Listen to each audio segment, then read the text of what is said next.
Waalaikumsalam warahmatullahi wabarakatuh. Alhamdulillah, wassalatu wassalamu ala rasulillahi amma ba'du. Apa kabar anak-anak ustazah kelas 10A, 10B? Baik, Zah. Alhamdulillah. Alhamdulillah baik, Zah. Alhamdulillah baik. Masya Allah. Siap ya Kak untuk memulai pelajaran prakarya hari ini? Siap, Zah. Kakak-kakak, laporan tugasnya sudah yang keberapa kita ini ya? Baru kedua, Zah. Baru kedua, minggu depan masuk yang ketiga ya, Fatimah? Iya. Iya. Nah, Minggu depan masih yang ngirim laporan, Zah. Tetap sampai minggu depan kita libur ya Kak ya? Iya. Oh, kalau libur tidak usah. Berarti nanti kirim laporan lagi setelah kita selesai libur Idul Fitri ya Kak ya? Nah, berarti minggu depan kosong. Insya Allah tanggal 6 kita udah mulai libur. Ya, nanti kan ada info resmi dari sekolah. Nah, anak-anak ustazah, sampai hari ini ya, masih ada yang belum mengirim sama sekali. Tapi ini biasanya yang belum mengirim ini yang tidak ikut Zoom ini. Kayak mana lah ustazah mau membilangkannya ya kan? Zoom tidak ikut, YouTube pun tak ditonton ya kan? Kayak mana lah mau mencakapkannya. Nah, semoga Allah memberikan hidayah ya biar mereka mengumpulkan tugas-tugasnya. Ya kan Kak? Nah, kalau yang di dalam Zoom nih ada yang belum mengumpulkan tugas, ya kan Zahra tahu aja lah anak ustazah satu. Kalau yang ada yang belum mengumpulkan tugas di dalam Zoom atau baru mengumpulkan sekali laporannya, silahkan dikumpul ya Kak. Jangan lupa dikumpul di grup prakarya 10A atau 10B.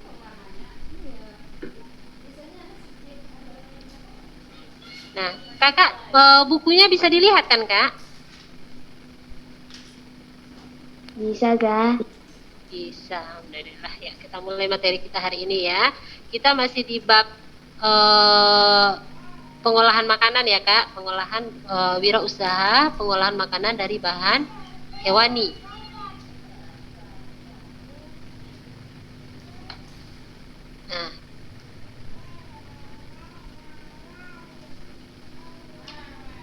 Nah, ini anak-anak ustazah udah ada ustazah share buku apanya kan? Buku PDF-nya udah ada ustazah share di grup kan? Belum?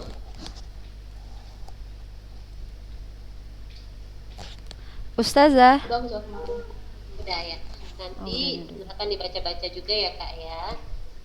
Nah, kita sudah masuk ke perencanaan usaha pengolahan makanan awetan dari bahan hewani. Nah ya, anak ustazah.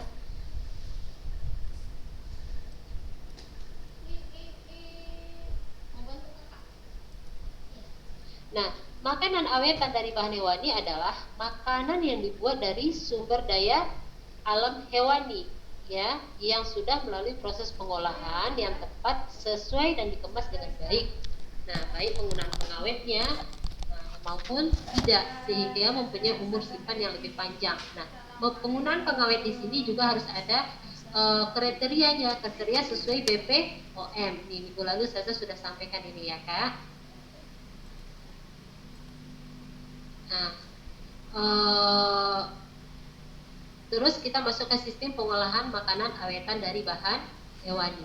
Nah, bahan makanan anak-anak ustazah, setiap bahan makanan itu kadar airnya tidak sama, ya. Ada yang kadar bahan makanan airnya banyak, itu dinamakan bahan makanan basah. Dan ada bahan makanan yang memang kandungan airnya sedikit, nah itu disebut istilah makanan kering ya, atau tidak mengandung air sama sekali ya, itu disebut bahan makanan kering. Nah, jadi produk makanan pun juga bisa dikelompokkan menjadi ada makanan jadi dan ada makanan setengah jadi. Nah, kalau makanan jadi itu makanan yang bisa langsung kita makan atau disajikan ya, disajikan dan langsung dimakan. Nah, kalau makanan setengah jadi itu dia membutuhkan lagi proses untuk mematangkan sebelum dia siap untuk disajikan atau siap dimakan. Ya, anak-anak ustazah.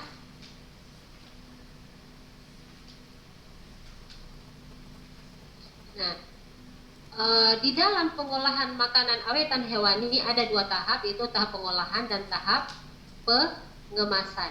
Nah, tahap pengolahan. Nah, tahap pengolahan. Nah, di dalam pengolahan itu anak-anak ustazah ada prinsip-prinsip yang harus dilewati, yang harus dilakukan di dalam proses pengolahan makanan pengawetan ini ya. Yang pertama, pengawetan dengan suhu tinggi ya. Ini bisa dilakukan dengan pengeringan. Ini minggu lalu juga sudah ya, pengeringan baik itu secara dengan matahari atau pengeringan misalnya dengan oven ya, atau pengasapan. Nah, terus ada pengawetan dengan suhu rendah ya. Ini bisa dilakukan dengan proses pendinginan dan pembekuan. Itu pengawetan juga namanya. Terus ada pengawetan dengan iradiasi ya. Iradiasi itu merupakan salah satu jenis pengolahan bahan makanan yang menerapkan gelombang elektromagnetik ya. Nah, iradiasi ini bertujuan mengurangi kehilangan akibat kerusakan dan pembusukan. Nah, terus ada pengawetan yang dengan bahan kimia. Nah, bisa dilakukan dengan karbon dioksida, bisa dilakukan dengan gula, asam, garam ya, anak-anak ustazah. Nah, itu tadi beberapa prinsip yang dilakukan di dalam pengolahan makanan.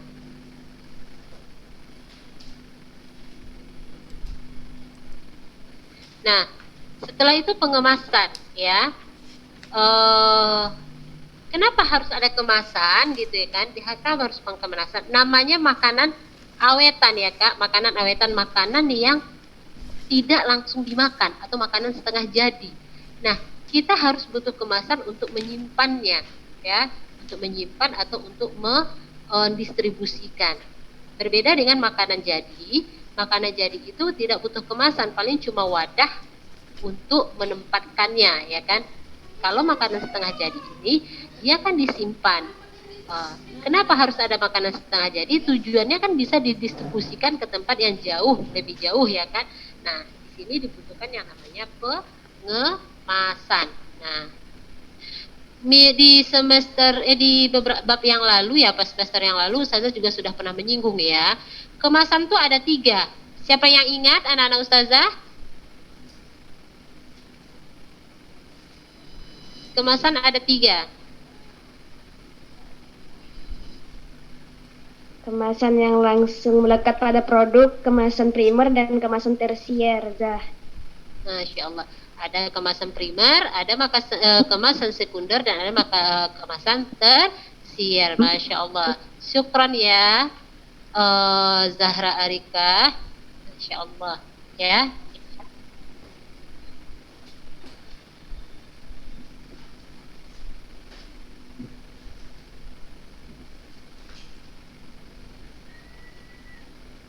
Nah,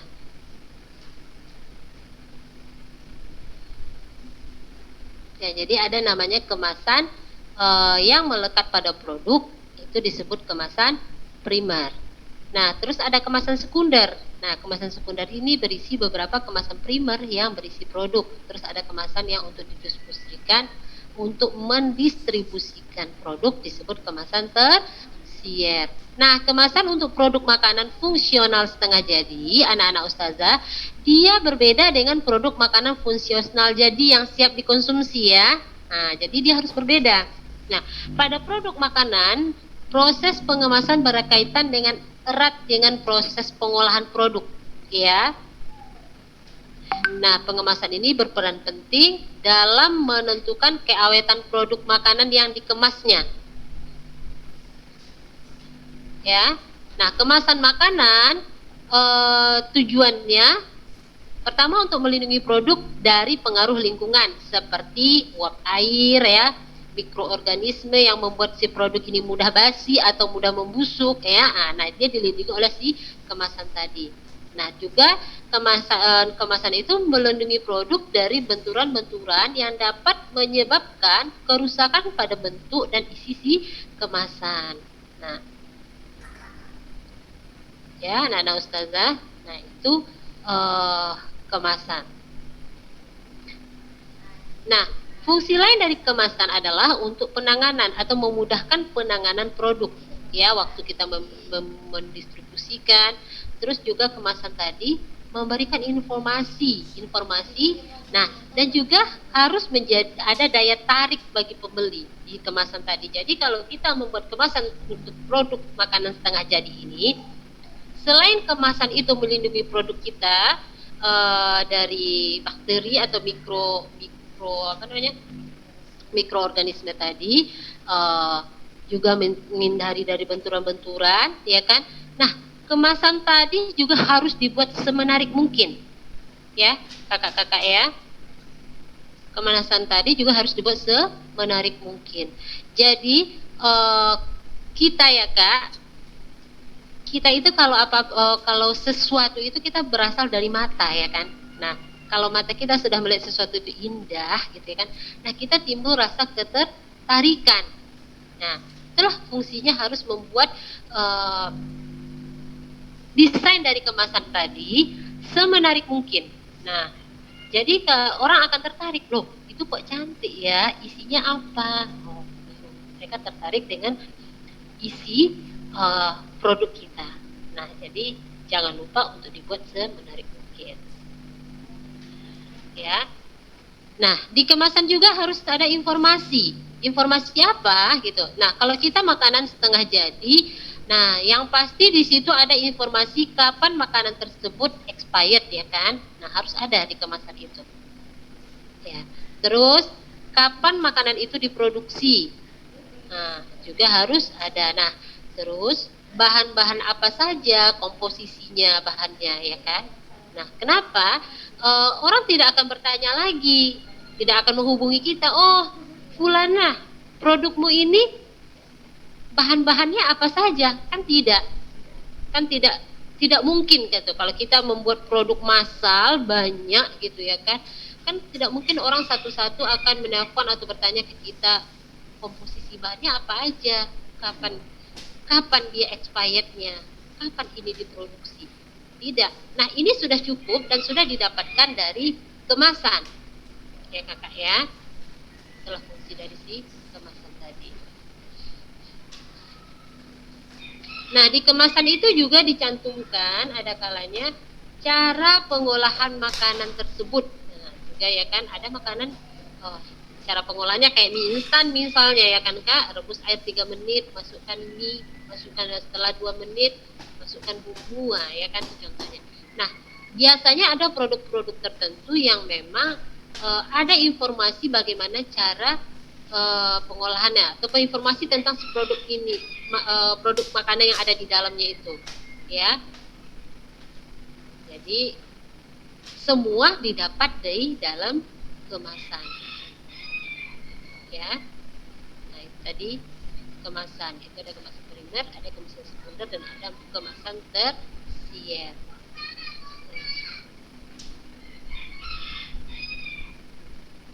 Sampai di sini paham kak? Paham Zah. Paham Zah. Masya Allah. Berapa orang lah kita ini? 18 orang ya. Ustazah 2 akun, sekolah 1, 3 akun, berarti 17 orang. Masya Allah. Kayaknya puasa anak Ustazah hari ini betul-betul ya. Cuma 17 orang yang nge-zoom. Kenapa kak? Udah bosan zoom? Cobalah cerita. Ada yang sudah bosan belum?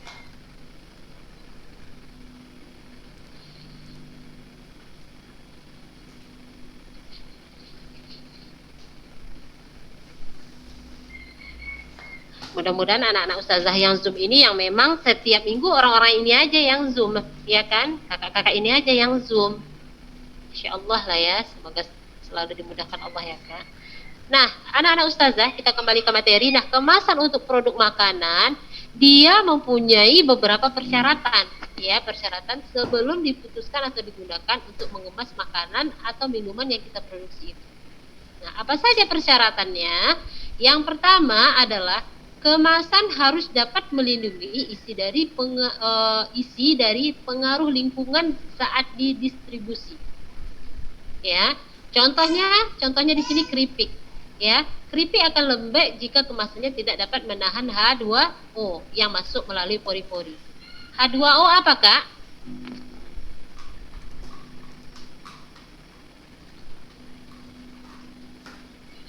nitrogen, Air ya, Zah? air Kak. Iya. Masya Allah, betul. Nah, jadi kalau produk kita tadi keripik ya kan Kak, kita tidak bisa menahan masuknya air ke dalam kemasan. Apa jadinya sekeripik tadi? Nah, makanya kemasan harus dapat melindungi isi produk dari pengaruh lingkungan saat dia didistribusikan. Nah, itu contohnya. Terus yang kedua atau yang B, kemasan harus menjadi media penandaan terhadap barang yang dikemas. Sehingga pelabelan harus tercetak dengan jelas dan komplit. Ya. Nah, jadi di kemasan tadi seperti saya bilang tadi, dia harus jelas di situ semua. Ada info-infonya. Jadi tanpa membuka pun orang sudah tahu. Kadang gini Kak, tanpa kita buka pun ya kan si kemasan, terus dengan melihat info-info makanan, kita kadang tahu makanan itu, oh ini enak kayaknya gitu ya kan. Terus ada, biasa-biasa aja gitu. Makanya kan ada sebagian orang kalau dia berbelanja, dia jeli, orang-orang yang jeli ya kan Kak, dibacanya semuanya itu. Oh ini kandungannya apa aja gitu ya kan. Kenapa? Karena di kemasan tadi itu menjadi media penandaan ya kan. Jadi kita tahu dengan produk itu dari kemasan itu juga. Nah, yang C, kemasan harus mudah dibuka dan mudah ditutup kembali serta berdesain atraktif ya. Jadi dia tidak ribet ya Kak ya. Memudahkan si konsumen ya. Konsumen ini kan sebenarnya senang dimanjakan ya kan. Nah, salah satu trik di dalam berwirausaha adalah manjakanlah konsumen ya kan. Nah, itulah cara kita memanjakannya. Kita beri mereka kemasan yang mudah dibuka. Nah, kalau misalnya mau ditutup lagi juga gampang gitu ya kan. Itu caranya. Terus yang D, kemasan harus dapat mempromosikan diri sendiri. Ya, bila dipajang di etalase toko atau swalayan. Nah, seperti saya bilang tadi, tidak perlu lagi si konsumen bertanya kepada si pengusaha, ya. Tidak perlu, cobalah minta dulu nomor teleponnya, saya mau bertanya nih tentang produk ini. Tidak, dengan kemasan tadi, dia sudah mempromosikan dirinya sendiri, ya kan? Jadi tidak perlu lagi orang bertanya. Yang E, bahan kemasan akan lebih baik jika ramah lingkungan dan dapat didaur ulang. Nah, ini harus di garis bawahi sebenarnya di dalam membuat kemasan ya Kak ya. Kita kan tidak mau menjadi pencipta limbah atau penambah limbah. Jadi di dalam membuat kemasan tolong diperhatikan bab-bab ini ya. Siapa tahu anak-anak ustazah, Allahu a'lam, ada yang memang takdirnya menjadi seorang pengusaha, Masya Allah. Nah, ini harus diperhatikan. Ya, buatlah kemasan yang baik ya, lebih baik jika bisa ya Kak ya, ramah lingkungan, bisa didaur ulang, dan kita tidak menjadi seorang penambah polusi lah. Nah, itu tadi anak-anak ustazah, syarat-syarat ya, persyaratan sebelum diputuskan digunakan untuk mengemas ya, syarat-syarat kemasan yang baik lah intinya ya.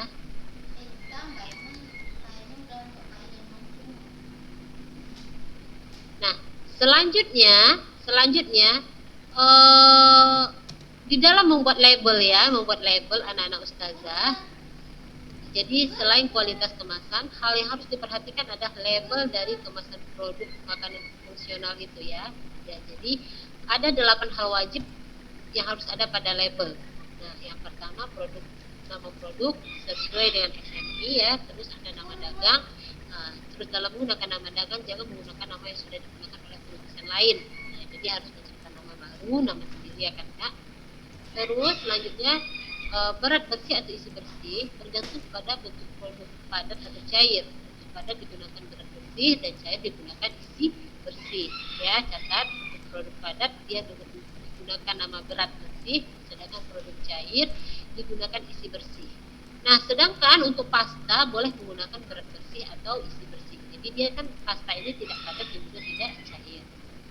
Nah, selanjutnya nomor pendaftaran MDL, ML inilah PIRT, MD, ML bisa diperoleh dari BPOM ya, dengan PIRT ke Dinas Kesehatan Kota ya. Nah, ini kalau dalam label ini harus ada ini nomornya, dan yang mengeluarkannya adalah BPOM BPOM.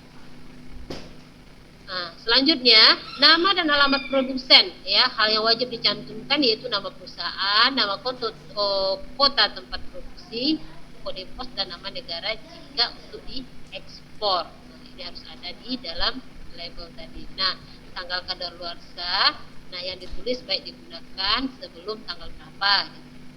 Terus komposisi tulis disebutkan dari yang penggunaannya terbanyak. Terus kode produksi, kode ditetapkan oleh internal perusahaan ya untuk kepentingan pengawasan mutu produk. Kalau untuk produk makanan ini anak-anak ustazah biasanya makanan setengah jadi ini dia lebih detail orang info-infonya juga harus detail ya.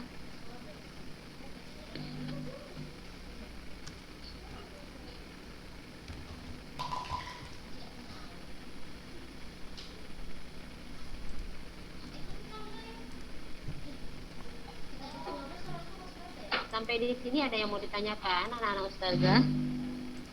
Orang itu kelas 10 lah. Oh iya.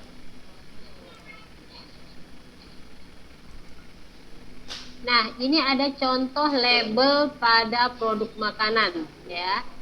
Nah, ini makanan ringan, enyek-enyek singkong ya. Ini ada ya Kak ya, izin BPOM-nya. Semuanya ada. Ini perusahaan yang memproduksi. Ini ada Jakarta, terus ada nomor BPOM yang didaftarkan BPOM itu. Komposisinya apa saja ya. Nah, ini kode produksinya baik digunakan sebelum, semuanya lengkap ya, layanan konsumen jika ada keluhan atau segala semacamnya ada di situ nomornya. Nah, juga ada kandungan yang terkandung di dalamnya, misalnya kandungan gizinya, info gizinya, semua ada ya anak-anak ustazah. Inilah contoh label pada produk makanan awetan. Anak-anak ustazah bisa perhatikan ya nanti misalnya membeli sesuatu, coba perhatikan label pada produk makanan awetan tentang kemasannya ya.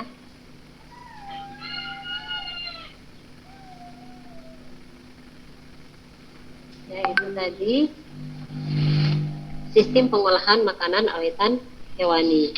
Sampai di sini anak-anak ustazah ada yang mau ditanyakan?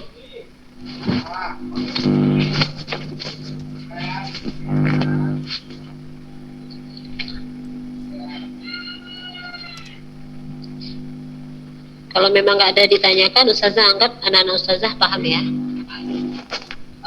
Kita lanjut ke yang selanjutnya yaitu perhitungan harga makanan awetan dari bahan hewani. Ya, perhitungan harga makanan awetan dari bahan hewani. Apa ya Kak kalau berisik abaikan.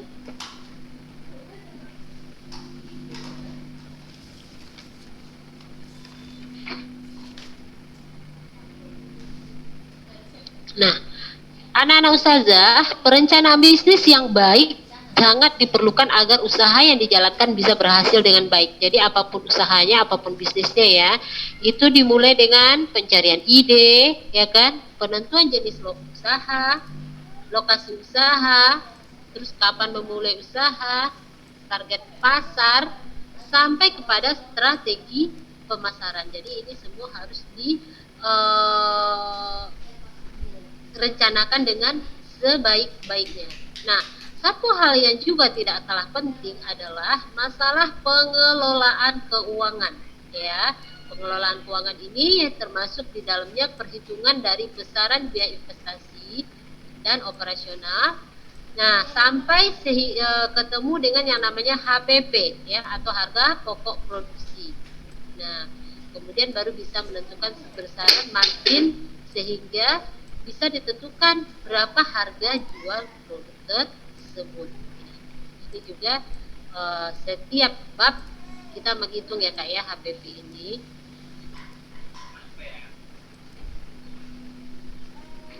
Nah, perhitungan biaya produksi produk pada dasarnya sama ya untuk jenis apapun usahanya ya anak-anak ustazah. Begitu pula juga dengan makanan awetan dari bahan hewani ya.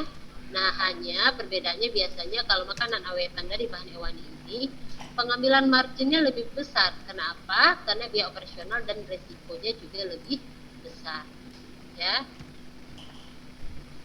Nah, biaya yang harus dimasukkan ke dalam perhitungan penentuan HPP atau harga pokok yaitu biaya investasi, ya. Terus ada biaya tetap. Nah, di dalam biaya tetap itu ada listrik, air, penyusutan alat ke gedung, dan lain-lain. Terus ada biaya tidak tetap. Biaya tidak tetap itu bahan baku, tenaga kerja, dan overhead. Nah, ini setiap bab nih, anak-anak ustazah paham nih, apa itu biaya bahan baku, ya kan? Nah, tidak usah kita ulang-ulang lagi di bagian sini ya Kak ya.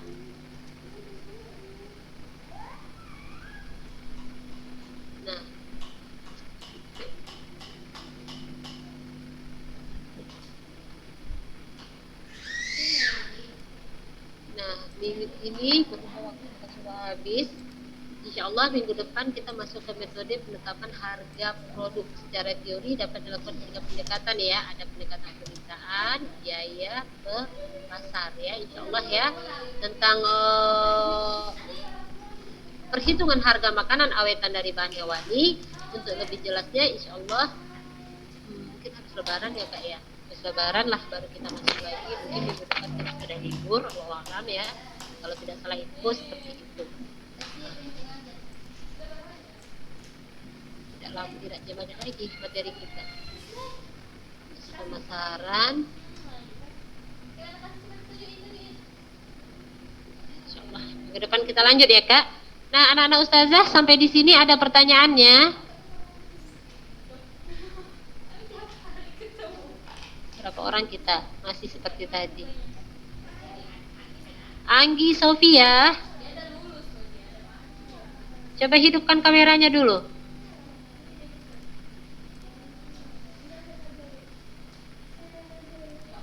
Anggi Sofia,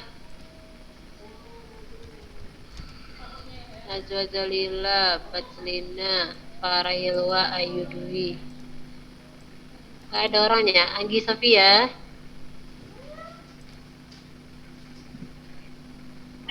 Udah cantik Fatimah.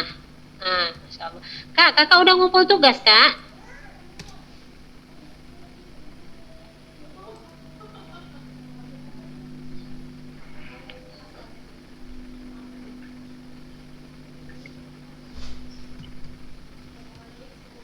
Anggi? Belum, Kak. Kapan? Kok bisa ada suara, Kak? Halo? Halo? Insya Allah nanti sudah. Ini apa nih Kak maksudnya Kak? Secepatnya ya, jangan sampai kosong lagi nilainya ya Kak. Iya Ustazah. Jangan sampai ada nilai yang kosong nanti waktu diterima rapor. Nah, baik anak-anak ustazah, kalau memang tidak ada pertanyaan, ustazah anggap anti semua paham materi yang ustazah sampaikan di hari ini. Nah, karena berhubung waktu kita sudah habis, kita cukupkan materi hari ini sampai di sini ya Kak ya. Nah, mari kita baca doa kafaratul majlis. Subhanakallahumma wa bihamdika asyhadu an la ilaha illa anta astaghfiruka wa atubu ilaik. Zahra ketawa aja, senang terus ya Zahra ya.